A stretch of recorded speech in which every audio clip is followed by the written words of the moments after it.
This is part 2 of our Vegas trip, of our Vegas meetup trip out here. We went ahead and played last night. It was so much fun with a whole bunch of YouTubers. We got together. If you haven't seen that video, I'll go on and link it up somewhere up here. Go on and check it out if you're even remotely curious about what YouTubers we went ahead and we played with. You know, my original plan before coming out here was just driving my own truck. Last minute, it just took a shit on me and I ended up renting a car. I got hooked up with this badass Mustang. Now, I'm not a big Ford fan, but the only reason why I got this one was because it's convertible, and man, I'm really excited because I never run a convertible before. This is so cool. I'm like a little kid in a candy store, but don't worry guys, I'm treating this Mustang right.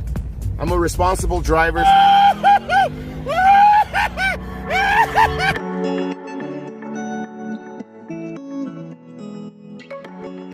All right, fishes, this is day number 2 out here in Las Vegas, and it starts off with a few drinks at the Bellagio pool, followed by some more drinks at the bar while we wait for our buddy Happy Face Holdem to go on and grind it out at the tables.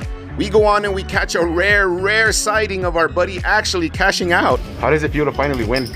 We ultimately ended up in Fremont Street where we had more drinks, followed by some more drinks, and of course the best idea we had while being drunk is to go play some poker at the Golden Nugget. For this first hand of the night, we're on the button looking down at these non-binary, gender-neutral, tree-hugging snow people. It folds around at me and I'm gonna go on and bump it up to 15 bucks. The small blind and the big blind both call and we go 3 ways to a flop of 6, 7, 9, rainbow. Not the worst flop for us, so when it checks around to me, I go on and make a pretty standard C bet of 20 bucks with our pair and open-ended straight draw, and that's gonna be enough for both our opponents to go on and fold. These gender-neutral snow persons are not gonna be melting in my hands today as we take this one down. We move seats to get a better view of the table and we sit down next to 2 gentlemen from Wisconsin. So shout out to anybody who's out there in Wisconsin. Go.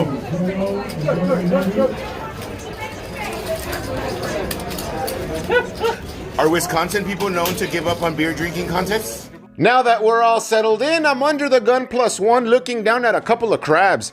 Our opponent under the gun has made it 6 bucks, to which I have called, but the small blind has different plans as he repops us to 16 bucks. Our opponent on the big blind, who's under the impression that he's priced in, decides to call the remainder 14 bucks. Our opponent under the gun, who made it 6, he makes the call, I make the call, and we go 4 ways to a glorious flop of 4, 3, 4. The poker gods have decided to throw me a bone with the full mother flop in hell freaking yeah. The only bad thing about this board is that we have it completely locked up. Unless somebody has a 4 or some sort of a stupid draw, then that's not gonna change.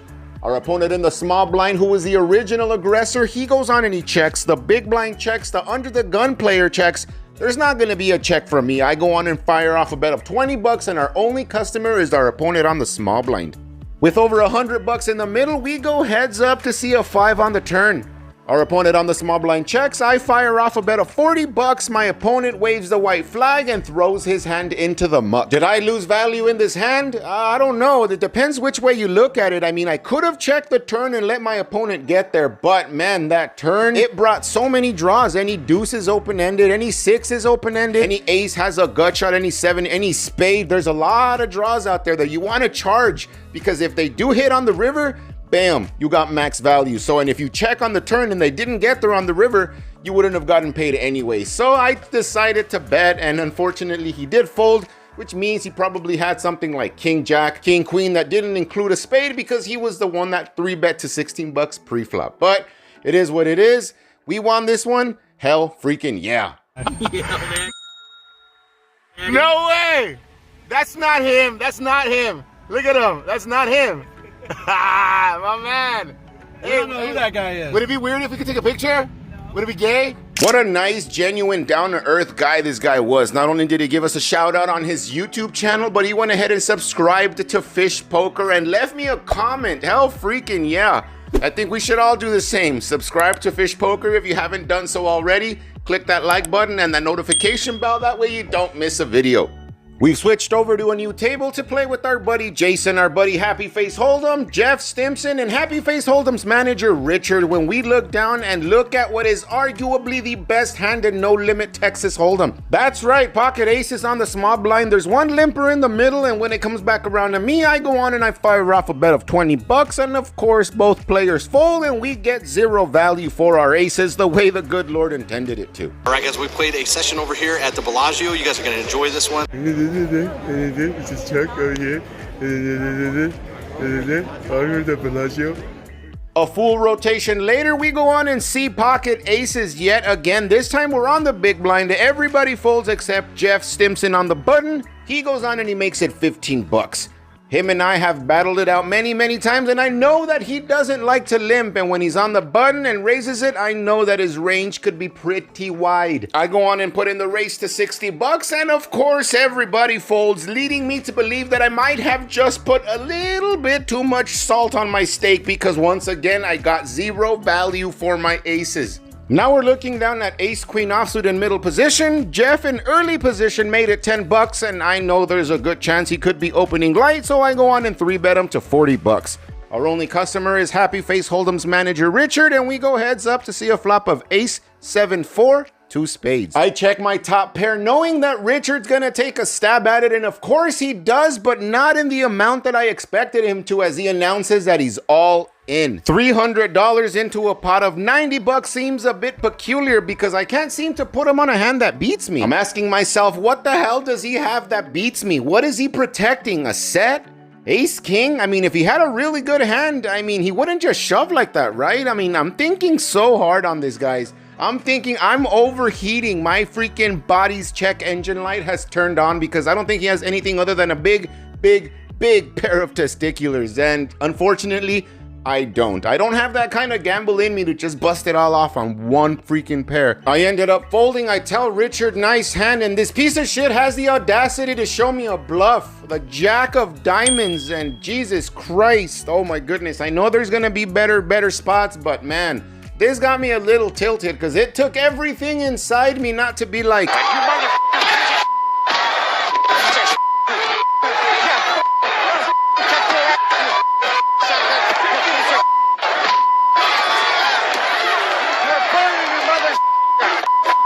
Now, do you guys remember on the previous hand when I told you there would be better spots? Well, there's better spots now, as for the third time today, we get dealt pocket aces once again. This time we're on the small blind. Our opponent who's first to act is Richard. He makes it 15, to which he goes on and gets 3-betted by our opponent in late position to 55 bucks. I've had pocket aces a few times tonight, and every single time I've played them very aggressive, and I think it's time to switch gears and try a different approach.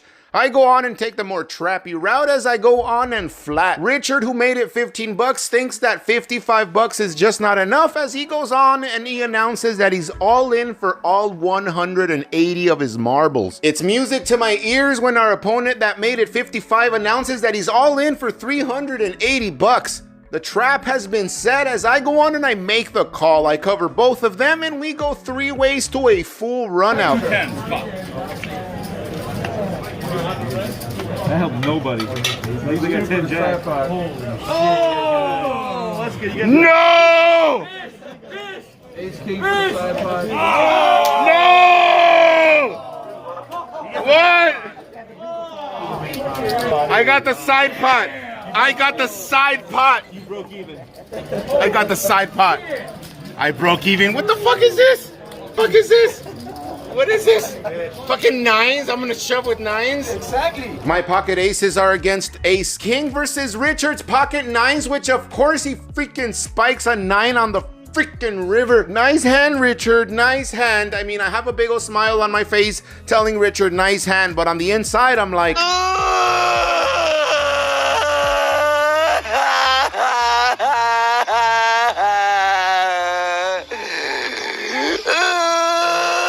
for this last hand of the night, I'm in late position and I go on and I get dealt pocket aces again for the 4th time. I have mixed feelings about this hand already, so when it folds around to me, I bump it up to 12 bucks. The small blind folds, the big blind folds, and of course I get 0 value for my aces once again. At this point, it's time to get out. We've been drinking all day. It's time to cash out and head back to our room. All right, that's all I got for you guys today. Hopefully you guys enjoyed it. We went ahead and drank We need to throw that a away. lot. Happy, how much did we drink?